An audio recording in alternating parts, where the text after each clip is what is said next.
My dad worked 2 jobs and still worried about money every single day. My mom reused grocery bags, clipped coupons, and turned leftovers into tomorrow's dinner. We lived in a small rented house on the edge of town, the kind where the paint peeled in summer and the heater struggled in winter. Other kids had gaming consoles, brand-name shoes, and family vacations. I had second-hand clothes and a father who came home exhausted, smelling like oil and sweat. At school, when teachers asked, "What does your dad do?" I used to answer quietly, hoping no one would ask follow-up questions. My parents were poor. Not temporary struggle poor. Generational, paycheck to paycheck, no safety net poor. And I was ashamed of them. Every morning, my dad woke up before sunrise. He'd sit at the kitchen table, drinking cheap coffee, staring at nothing. I didn't understand it back then, but now I know. He was calculating. Bills. Rent. Groceries. Gas. Mom packed my lunch while humming softly, even when there wasn't much to pack.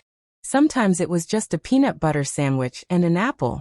She'd slip a handwritten note inside, folded carefully. "You're braver than you think. Do your best today. We love you." I never showed those notes to anyone. I was afraid they'd see how small my world was. One afternoon, I came home angry. A classmate had laughed at my shoes. "Those look like they came from the thrift store." They did. I threw my backpack down and shouted, "Why are we so poor?" The room went quiet. My mom froze at the sink. My dad slowly set down his tools. He didn't yell. He didn't defend himself. He just said, "Sit down." I expected a lecture. What I got was something else entirely. My dad looked older that day. His hands were cracked, his nails permanently stained from years of hard labor. He said, "Son, being poor isn't a crime, but believing it defines your worth is." I didn't understand him. My mom pulled out a chair and sat beside me. She said softly, "We don't have much money, but we have values. And those last longer." I rolled my eyes. Values didn't buy sneakers. As years passed, the struggles didn't disappear. The car broke down. The rent went up. My dad got laid off once and came home with a box of his things. That night, I heard my parents whispering in the dark. "We'll figure it out," my mom said. "We always do," my dad replied. "No panique. No blame. Just quiet determination." That was the first lesson I didn't recognize at the time. Resilience.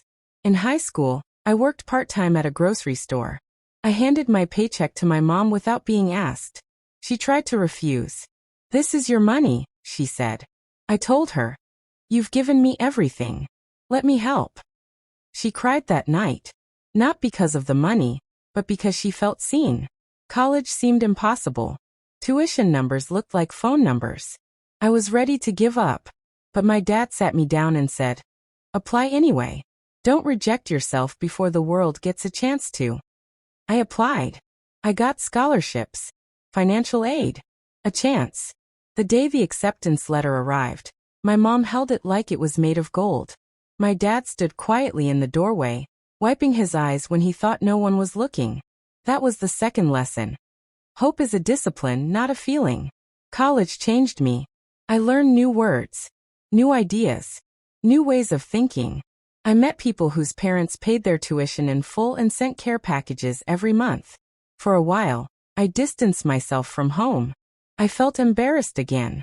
My parents didn't fit into my new world. When my dad called, I sometimes let it go to voicemail. That distance would become my biggest regret. During my junior year, I got the call. "Your father collapsed at work."